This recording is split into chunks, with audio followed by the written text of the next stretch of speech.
You have the little pins in it? Yeah. Useless, most useless tool.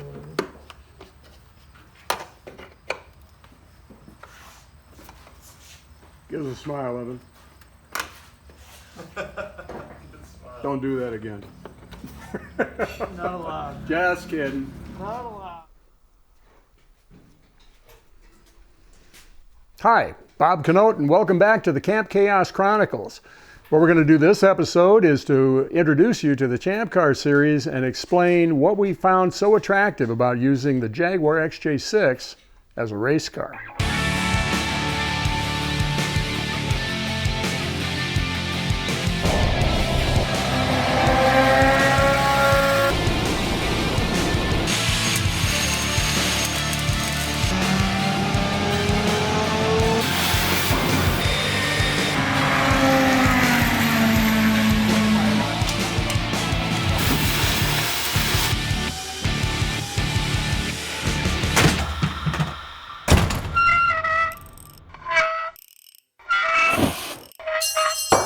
Dang it.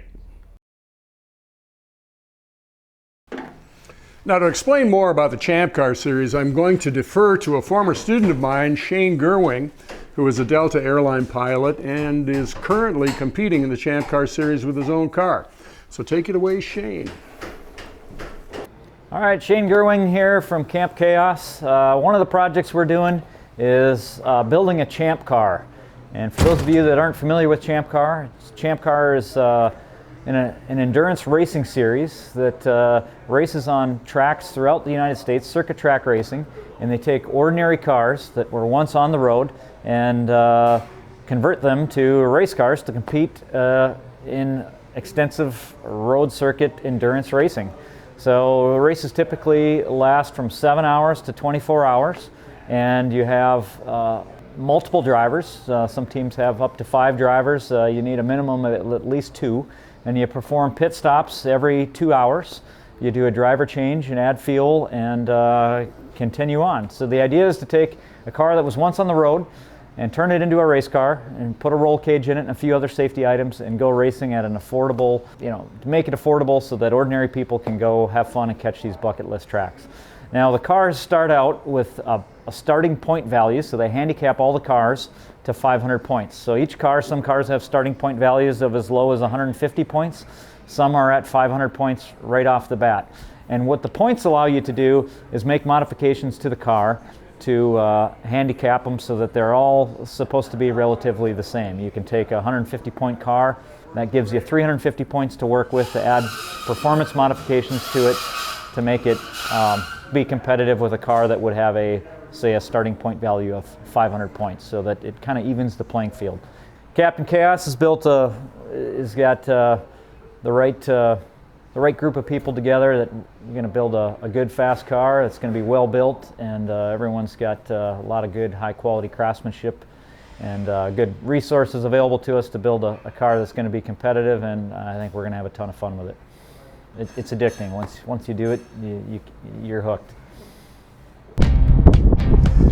Now, you may be asking yourself, why would somebody use a large 4-door luxury sedan for a race car? Well, there's a number of reasons for that. First of all, I was going to throw one of these away, so it seemed like a pretty good use of a car. The second thing is that these cars, once you get some weight out of them, which you can see we've done here, and drop them down, they're very, very low. They're low to start with. You can tell the difference between this and like a Crown Vic or something, another car that's roughly the same size. It's much, much lower than your average car. Then you take 2 or 3 inches out of the suspension and you can see everything gets really, really low. The engine is low in the chassis. The final drive unit is low. These cars have always been known as handlers back when they were first introduced in the late 1960s. So we've also got a body of knowledge related to making these cars race cars. Over in the UK, they actually race these cars in the same series as the XJS, and they do very well. So that's encouraging.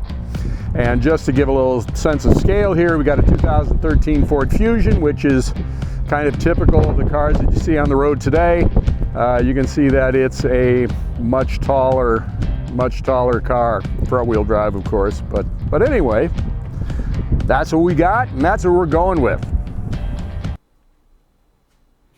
I'm sitting here waiting for the team to show up. This is the first major meeting that we're going to have where we actually have the car up on the rotisserie.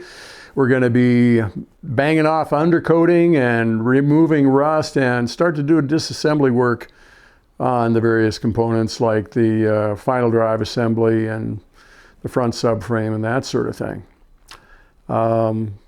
Pretty excited. It's always fun to work on race cars, but it's especially fun when it's your own.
joint off and then decompress the spring. All right, because even if you look at the way the spring is, we can hold it a little bit tighter here, but if we take this bottom part out, it's going to want to swing this bottom section where we're actually taking a lot of the pressure off of this bottom joint. So I'll go and see if we can find Captain Chaos and see what he wants us to do with this.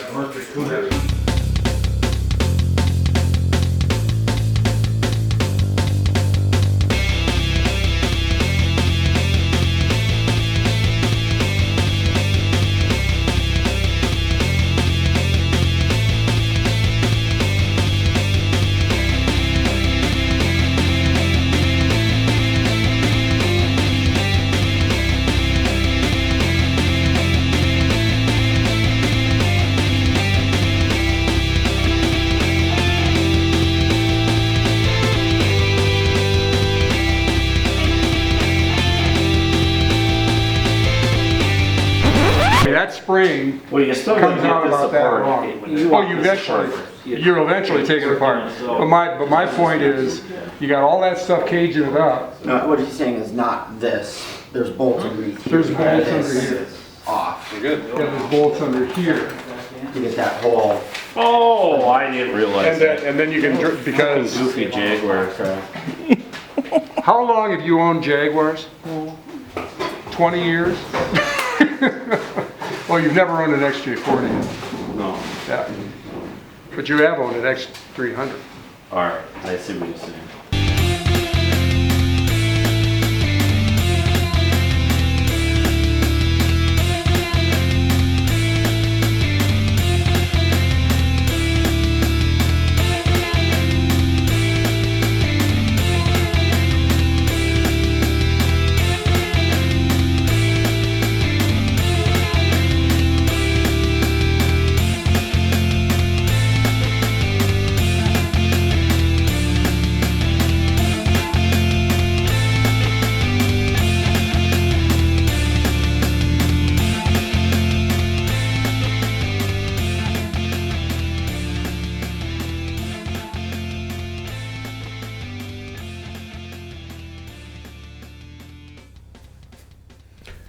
We had a pretty good day. We got a lot of the undercoating knocked off, repaired a little bit of rust, took some of the assemblies like the front subframe apart, getting ready to clean those parts up and put them back together. got the racing seat out and have it adjusted to the appropriate angle that suits most of the people here, and just got a lot of stuff done. So if you like this video, subscribe, like us, follow us on social media, and we'll see you next time on the Camp Chaos Chronicle.